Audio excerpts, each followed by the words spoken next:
and I'm going to share experiences on exactly those three elements. We'll maybe even talk about how we do GTM today, how we are building product using AI today, and how we use in maybe even customer success using AI today. GTM AI podcast with Jonathan Moss and Coach K, where you get the latest with AI and GTM today. GTM AI podcast with Jonathan Moss and Coach K. Good morning, good afternoon, good evening, everyone. It is I, Jonathan Carford, aka Coach K, and this is another episode of the GTM AI podcast. I am extremely excited and pleased to have someone who says he's been a lurker of mine, but it's funny enough, I've been lurkering him back, so we're fellow lurkers. Is that the right word? But super excited to have you, the co-founder and CEO of, or I should say founder and CEO of ThriveStack.AI, which I'm super excited about. We have Guru Raj, or you let me call you Guru, which I'm so excited to call another person a really good name. How are you, sir? I'm doing very good. Thank you so much, Jonathan. And for the rest of the audience who's not seen the excitement of meeting Jonathan for the first time, I'm going to share this, that I've been lurking, and not just lurking, I've been following him on LinkedIn, every single article that he posts. I have a notebook LM for the things that he posts, the videos that he creates, and then I sometimes ask the question, that, hey, how does Jonathan do it? Thank you, Jonathan. You've been telling the community how to do things really well. I appreciate that. Now I'm all curious. I got to load myself a notebook. I've loaded the podcast episodes into Notebook, but I haven't done the articles. No, that's a good idea. I should do that. Yeah, I haven't done that yet. I might have to have you, if you don't mind, I might have to have you share with me the Notebook LM so I can save myself some time. I can do that. I can definitely do that. I'm so excited to have you. A ton of things we're going to go over. Before we get into things, tell me, if someone stays through the entire episode, what will they get out of listening to you going through your workflow today? Yeah, maybe 2 or 3 things. Maybe just to introduce myself. So I'm a third-time founder now. I've done 2 venture-backed startups earlier. Both of them got acquired. The last one got acquired by Zscaler, which was a publicly traded cloud security company. And I fell through the cracks by putting a lot of money onto GTM early stages on, mostly because the VCs wanted me to grow at all costs. And then I realized that there are so many things that I could do. So I'm doing my third venture right now, which is ThriveStack. We are fully bootstrapped, and I'm reimagining how GTM can be done. I'm reimagining how products can be done. I'm reimagining how CSMs and all the customer success can be done, all through AI. So this is a great learning time for me and my team, and I'm going to share experiences on exactly those 3 elements. We'll maybe even talk about how we do GTM today, how we are building product using AI today, and how we use in maybe even customer success using AI today. Great. I love it. And you beat me to it, because I usually ask the question, like, tell me about you. That's the non-resume versions. Who is Guru, the non-resume, non-LinkedIn version? Who's that? I'm a husband, a father, and I have one beautiful daughter who's a teenager now. I've been struggling to keep a balance between parenting and work, because I work in startup now. I live in Seattle. It's a beautiful place to be, slightly farther away from all the Silicon Valley things, but a lot more closer to where AI is getting built on a day-to-day basis. My neighbors are all AI users from Facebook, from Tesla, from SpaceX, from Amazon. So I keep bumping into them mostly during the dog walking sessions, and we spend almost an hour or so these days. And what's happening at Microsoft, what's happening with Copilot. So I'm super excited about AI, and that's what you get from me. I love it, man. I'm really glad to have you, and just again, appreciate your willingness to get into us. Today, ThriveStack, I know you talked about it a little bit, but can you explain ThriveStack and let's talk about first the pain in the market, because you touched on it. Let's do a little bit more. I want to make sure people have context. What's the pain in the market you identified, and why you create ThriveStack to do what you're doing? Yeah, so that's a good question. Here's a historical, I'll probably tell that as a smaller story format. Sure. I've done 2 startups before. Both of them had heavy investments, almost up to 60, 65 plus of all the spend was on GTM, either being spent on marketing or on sales. And we realized that getting the first 10, 100 deals, I'm sorry, I've got a dog here, so hopefully we were to I can hear. It's okay. Yeah, that's okay. So we were spending a lot of money on acquiring customers. And this is almost during the day when product-led was not yet fully there. We had a combination of marketplaces and combination of sales-led conversations. I, as a founder, would be very involved in larger deals, but not so much as the smaller deals, mostly focused on what are the pain points for the customers and so forth. Where as time progressed, we realized that we are able to get the customers through the door for various reasons. Could be because our marketing was better or we had reached the right ICP. But getting them to activate the product, getting them to use it, getting them to pay always was a struggle. And I always lost insights. Sales would tell me something, product would tell me something else, marketing would tell me something else.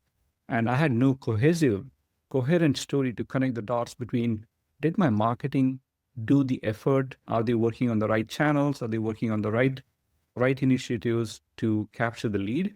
Or am I spending about half the money on marketing on completely wasted efforts? Same was the case on product. We were building features like Feature Factory, but I had no idea which features were used by which customers and were they even relevant for the newer customers that we would onboard. And I had the same trouble across the board. That to solve that problem, we always used to throw people at it. I would have a small board. I would have a head of product, head of marketing, head of sales all come together, sit down and understand. But then customer success was always an afterthought. And they would come back and say, hey, I'm doing a QBR with them and they've asked for so many features. Or the usage has suddenly dropped and I can't tell when are they dropping, why are they dropping. It was always a surprise to them because the product analytics tools that we would use wouldn't have nothing at the account level. It would always be at the entire product level. So this correlation of GTM, marketing, sales, product, revenue, customer success was almost impossible. And I've lived through that experience at least twice. So when I finished my handcuffs with Zscaler, I decided, hey, this is a problem for every single growing startup, especially with product-led companies.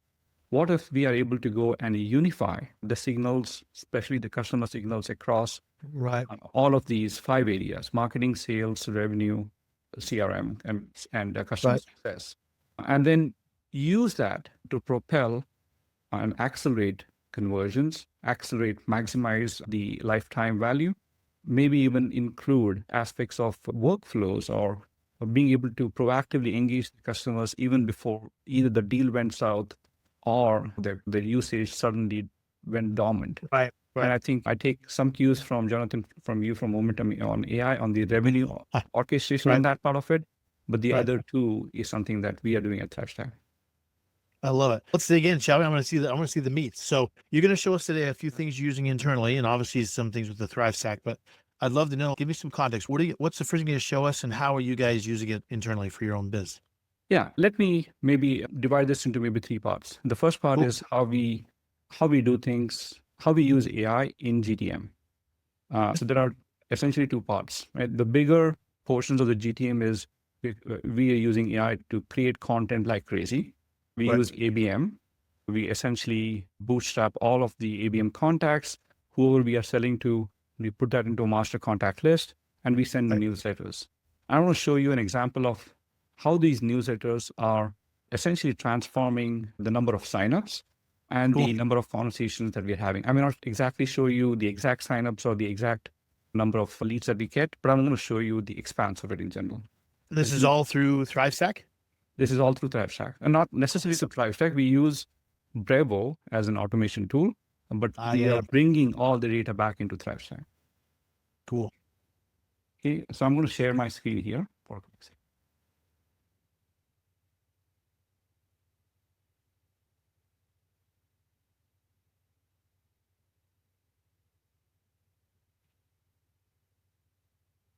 Okay, so the first thing I'm going to show you here is our content engine.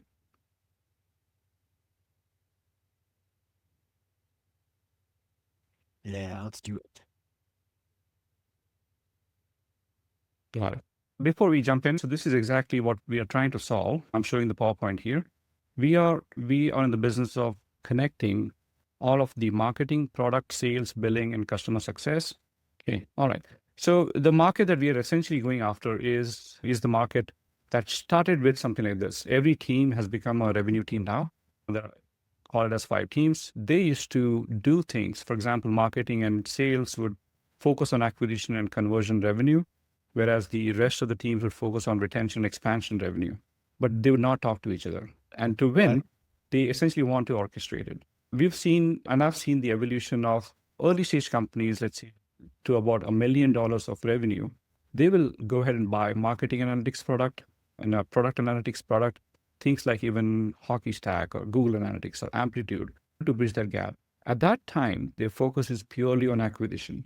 But as they grow a little bigger and they hire a sales team, essentially went from a founder-led to start adding maybe a first VP of sales or growth, they start using a lot more sales CRM, and they will go ahead and buy sales analytics. And you can imagine now they're just about $1 million or so, and they've already have 3 different analytics tools. None of them are connected to each other. Soon, churn kicks in, and this typically happens in maybe the second or the third year. And they are now figuring out, hey, we have billing data, we have customer support data. Why don't we buy additional tools out there, right? So they will go ahead and essentially pay somewhere in the ballpark of about $300K to $400K to buy these 4 to 5 analytics tools. Very soon, and this has happened to me as well, investors come in and they ask for growth efficiency. So things like, hey, are you spending too much on marketing? Which channels are working? And to do something of that sort, they will have to correlate the marketing, the dollars, the channels with the product, who signed up, with the revenue that came in. Same is the case with, has your product become a feature factory? They will have to connect the product features to revenue. Last one being prevent churn. So they have a product connect with marketing, product, and revenue. And all of this, to do all this, guess what they do? They will go ahead and hire RevOps, and they buy the more stuff. They buy ETLs. I think, Jonathan, you mentioned this some time back. Some good friends who we know each other, acquaintances like Jaco, Dave Boyce, they mentioned about, hey, all of this is way too much, right? And this is the disconnected data issue for the bowtie revenue architecture. And guess what? They're spending about $800K of revenue and things on that. What we are essentially trying to solve is we connect the silo data all the way to continuous growth engine. We provide the full journey analytics. We trigger workflows, not as good as Momentum yet, but we are known a lot more for the full journey analytics. We have our own MCP servers, chats, sync signals to CRM, and the whole shebang to essentially bring all of these signals in a consolidated way. I'm going to quickly show the first part of it, which is how we are able to connect the marketing and product and how we use it ourselves through a GTM engine. So the first one I'm going to show you is we run campaigns through Brevo. And you can notice that we are running campaigns almost on a weekly basis. This was the last campaign that went out. And you'll notice that we are sending emails or newsletters to about 200K to 5, sometimes even 300, 350K. And our open rates are much, much higher. But the content in this newsletter is all built through AI. We send the clicks from here, the CTAs, they go actually directly inside of our products. And we are able to correlate what we did on marketing and connect that back to revenue. And here's an example of it. So let me show this to you. Right? The way that we connect the dots between here is that sometime, and I'm showing you an example of ThriveStack in the product itself. So we have an inherently built CRM where anyone who signs up to a product or has a sales conversation with us, we automatically log them into an all accounts registry, and we track the entire customer journey that they would have had with our product as well as marketing. For example, we'll be able to go track how many touch points have they had on our marketing, how did they come into our product, probably because of Google or an ad, which campaign they came in, and what touch points they had on our marketing. All the way till have they actually set up our product. And this is an example where we are showcasing, hey, we have multiple journeys within our own product. Have they set up? If they have set up the product, have they been fully activated? How long have they spent? Where are they struggling? To what are they engaging with our product? And this is regardless of the fact whether they are paid customer or not, we are able to correlate all these signals together. So I'll pause here for a quick second. So you're able to integrate like into HubSpot. Like for example, a lot of companies have HubSpot for marketing, and then they have Salesforce for CRM, or they have HubSpot for everything, or Salesforce for everything. Yeah. Does this correlate to or use the data from those sources as well to inform the path? Yeah. Cool. Correct. So it does for marketing. Early stage customers sometimes don't even have HubSpot. So what we do, we provide them a script that they can install it directly onto their, let's say, Framer or Webflow or something of that sort. We replace the product analytics. We essentially sit inside their product, and we are now able to correlate the visitor ID that came in because of marketing to the user ID and the account ID that was inside of their product, and we can map that together. Once the account necessarily starts paying, we automatically can connect to Stripe or ChargeBee, and we can tell signals around, hey, how much are they paying? What subscriptions that they've had? What's the monthly revenue trend that looks like? And have they been paying it all or not?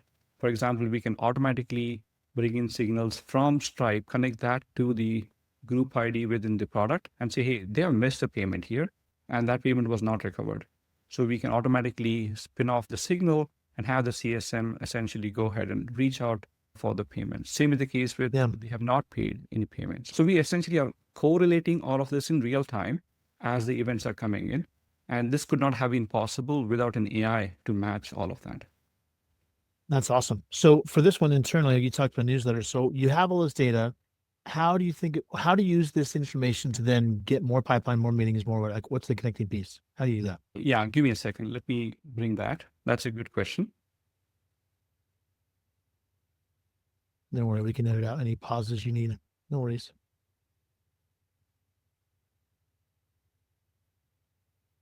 Okay. So this is an example where we're dogfooding our own product. Now you can imagine, I'm going to draw something on the screen. So now you can imagine we have a newsletter. Okay. A core newsletter, which is essentially a cold newsletter. We do this 4 times a month. Anyone who opens this, we automatically put them into a warm newsletter sequence. Again, not a fully cold outbound. And these contain the education material. For example, hey, this is how you can solve marketing correlation problem or product correlation problem. And each of them are, the CTAs are really two things. One is to our marketing website and to the product website. And we collect this data from both of these places. And what you're seeing here is how any company can actually use something like this. For example, we can tell, let me go jumping. So we can tell which companies have come in, which from that particular company, how many of them, for example, Cisco has come in and they've done 38,000 odd sessions in the last couple of months. We can also tell them how many users are from that company and what's the retention rate of the visitors who are coming both to your marketing and your product website. So for example, we can take a look at every single campaign and when do they drop off. So for example, here, some of this campaign was run in December. We can essentially tell that, hey, about 1,000 odd visitors came in new visitors came in because of that campaign. And it took almost 4 months and still about 26% of them, unbeknownst to us, they're returning regardless of a campaign. So this is an example where we can actually go back to the specific emails. These are the specific companies that we can go after. I'm going to go stop this because this will probably show some real data there. Nice. This is really cool information actually to have this breakdown like this. It's pretty cool. Yeah, we again correlate that to if they become a paid customer, we can now tell that, for example, we ran a campaign for email and the ROI for that, let me actually make this slightly bigger. And ROI for that is about 551%. And why? Because we only spend about 3.5K on the channel, which is email newsletters. And from that, we got 7 closed deals. And how are we connecting the dots? We know this is from the marketing. We know this is the channel spend. Right now we essentially ask them to input that. We also know what's the revenue. How do we know that revenue? We can connect that with ChargeBee, Stripe, or even NetSuite. And we know that exactly these are the companies and this is how they are making the payment. We also can tell how much of traffic this was generated, how many sessions that it created, and the pipeline it created. We also can, of course, do a win-loss analysis, not purely banking on the sales pipeline, but also tying the marketing, the sales, the product, and the revenue, all of them together. I love it. So for you then, this essentially tells you where obviously I've always been fascinated by this conversation because people in business usually take whatever they can get with sales. But I had another podcast, which was a couple months ago with a guy with Revit.AI, which is fascinating. But the topic was around how do you make sure you're focusing on the right pipeline so you have the highest quality, the people who like you, like the good kind of the customers, and then how do you know what sources are the ones to focus on the energy? Because you could be spending a ton of money on a channel that's not doing anything. You know what I mean? So, Correct. and this kind of view is like me as a marketer, I'm like geeking out already. I'm like, this is awesome. Yeah. Yeah, this is one of the most reasons why early stage companies who are less than $1 million, we send them the this URL, and they automatically can take this, and if they like it, they sign up to the product and start using it. Typically, they will come to us and say, hey, you know what, we are not able to connect our revenue streams, or we are not able to connect your product streams. And then they would be stuck somewhere here. So they'll say, hey, we are looking at time to acquisition. It's typically, and by the way, this might be, I'm going to go put into it some demo mode. In our case, it is time to acquisition is about 6 days, but typically we've seen many of our customers is about 23, 45 days or so. And we essentially look at the entire calendar of conversions, could be a sign up or could be a paid customer. And we allow them to go ahead and focus on this. For example, on 23rd August, they had a customer which they closed because they clicked on the sign up, and we are able to correlate. On, let's say, November, they had the first visit. It happened because, of, let's say, an email campaign or an ad or something of that sort. And then we have a historical record of what they did within your product or within your marketing, because these days it is all combining together, right? So for example, if you go to calendly.com or lovable.com, their marketing website and the product website are exactly the same. So we can correlate that if they are the same, even if they are not. A marketing website can be on Webflow, wherever it is, and your product can be hosted on AWS. We can correlate that. That's really cool. I love it. Okay, that's the first. The first we done 1 or 2 use cases. I think we've done 2 already, but you also showed the first one. What's next? Yeah, we touched upon how we do content and how we translate that content into a playbook. I'm going to jump into an example of a playbook. This is something that we've talked to almost about 50 plus companies. So give me 1 second. Yeah. Okay. So this is an example where we send a cold newsletter. And because the traffic is now coming to our marketing website, we automatically warm up all the ads. LinkedIn, Meta, Instagram, YouTube, and Google Ads are essentially, we take a pick from those, and then on a monthly basis, we run a campaign. But what we do beyond that is something that's slightly becoming more of a case study now. Remember, we had the cold campaign, and from the cold campaign, we automatically jump into something like a warm campaign, meaning cold is someone who's opened our email at least once or twice, and then we automatically put them into an automated campaign. It's something like this, where we send them in email another such campaign, and it's a flow through, right? So you can jump and take them into more and more. If they visited our pricing page, if they have visited some portion of the product, we can automatically put them into a sequence. And some of that is AI, but a lot of that is not AI. We know exactly the signals. The content is created by AI once in design time, but we do that in at least 3-4 months, and then we update the content. Okay, I'm going to show you an example of a newsletter, that newsletter campaign. Give me 1 second.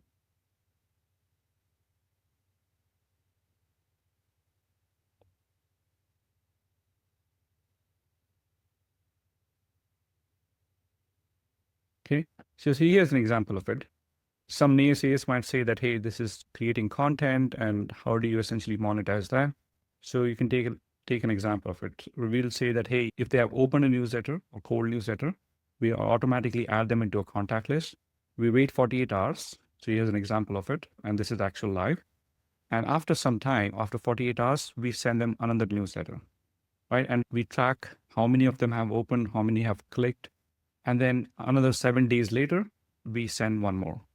We we send one more until we know that 7 weeks later, 8 weeks later, they are still opening our emails. So here's what we essentially see. Almost about 40-50% of them still keep opening our emails, even after 4 weeks or 5 weeks.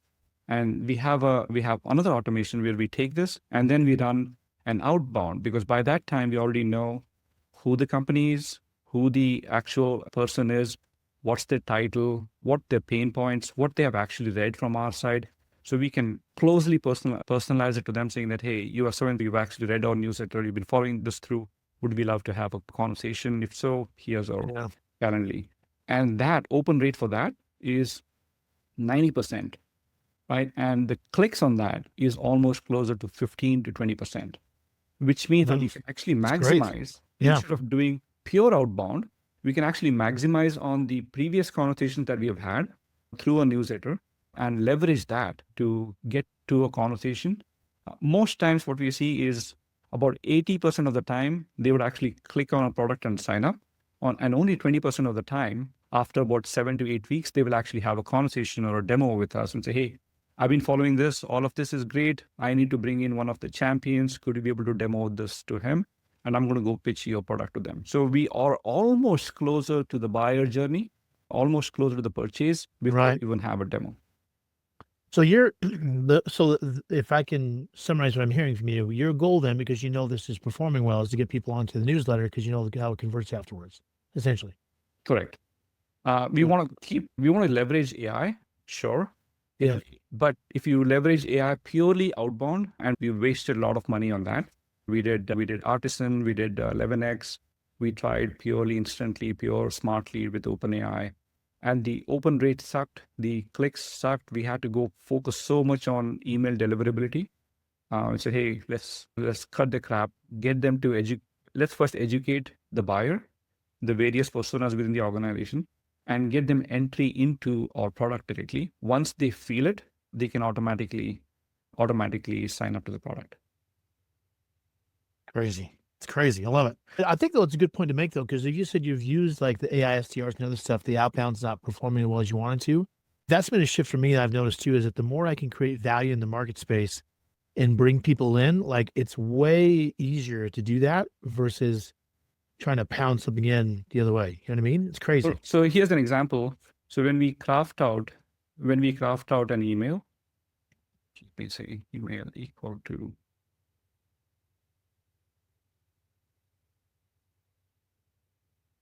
okay, so let's say sorry, I should have done.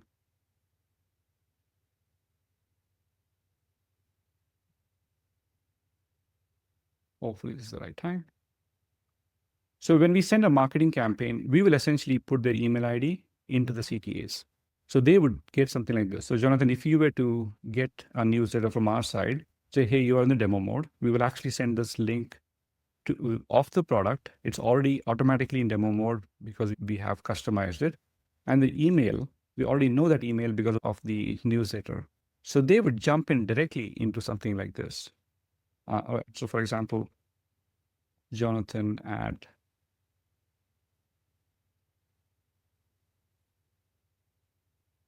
Momentum.io. Right. So if I send you a link like this, now this is very personalized to you. So when you click on the sign up, and this is where we get the most clicks, and we already know them. When we click on the sign up, we automatically enrich them behind the scenes. And by the time they have used or signed up to our product, we already know so much about them. We know what touch points have they touched, on the marketing. We already know what touch points have they touched within the product, because this is the product, right? This is just the demo mode, but this is the product, and we are automatically tracking it. Nice. I love it. This is cool. Okay. So the two use cases, one last one. Yeah. So we touched upon a few. We touched upon things like the account stores and all of that. Mm-hmm. What we have been working towards is now we're tracking account movements. So anyone who signed up to a product, let me build this first. Anyone who signed up to a product, we automatically know how many of them are non-activated, how many of them are activated. We have an aha moment. We have telemetry associated to it. And we know how dormant or where are they in that particular journey. For example, we can tell of the 450 of them who are non-activated, almost 10% of them got in there last week. But about 2 weeks back or 3 weeks back, there were more who were non-activated. So we automatically start putting them into a journey. Right now, we don't do orchestration yet, but we're running through SendGrid and starting to build a workflow automation towards it. Maybe, who knows, maybe we can use Momentum.io towards that. But this helps us understand that the customers are going from non-activated state to activated, or for that matter, from active to dormant, or from dormant to churn. And then we can actually intervene, and we know exactly now, if we draw a line, there's a tipping point. We do anything after that particular timeline, we can't recover them. But if we intervene earlier, we know we can recover. So we are using our own signals for our own benefits and exposing that within our product that, hey, now you can also intervene. Come in here, we automatically would suggest you that this is the tipping point. You've tried reaching out to them and nothing has happened. Now try that 2 days early, 3 days early, and you automatically deploy a workflow towards it. That's amazing. I love it. So this one in particular, what would you say the impact of this particular thing is? Is it getting more in there? What's the metric you're using to know if this is working the way you want it to? Yeah, so this one is used actually by CSMs. Yeah. Most of the time, these are CSMs. Typically, they are either a sales-led company or a product-led company with PQL or product-led sales being something that they want to add on top of it.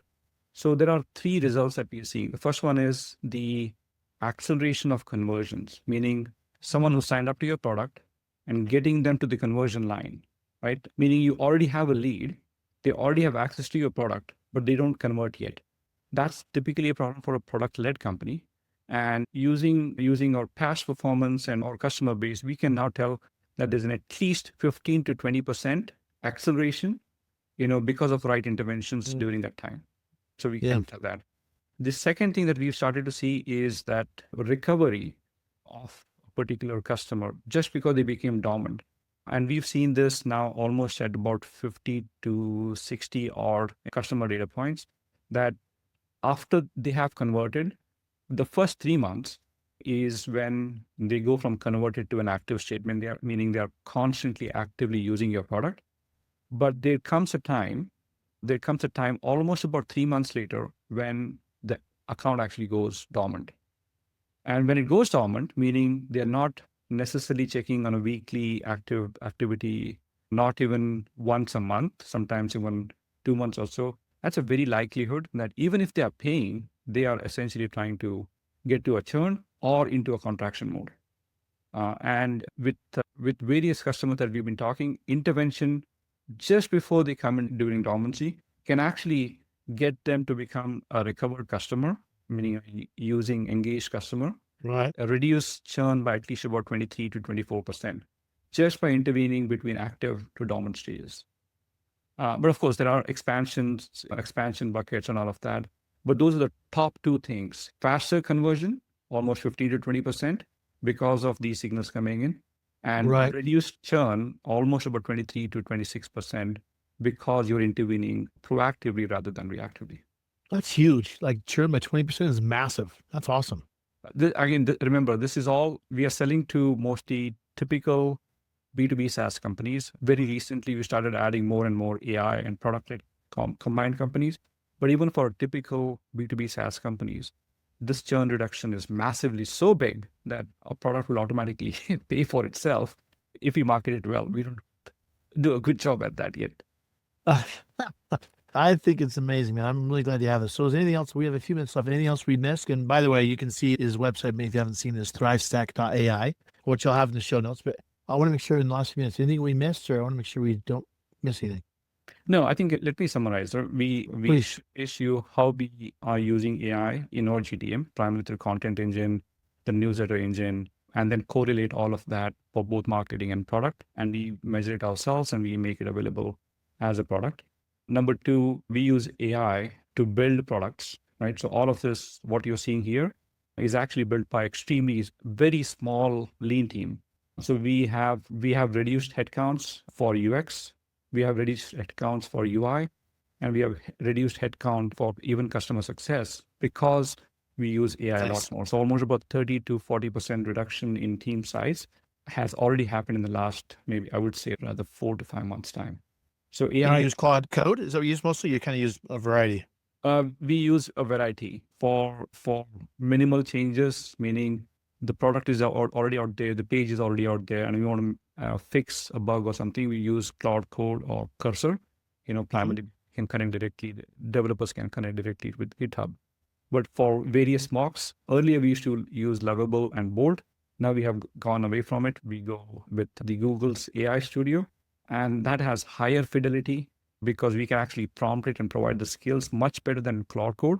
And we are still debating whether we should cancel our Claude Code accounts and then move completely to Google. So we are essentially running experiments on both of them.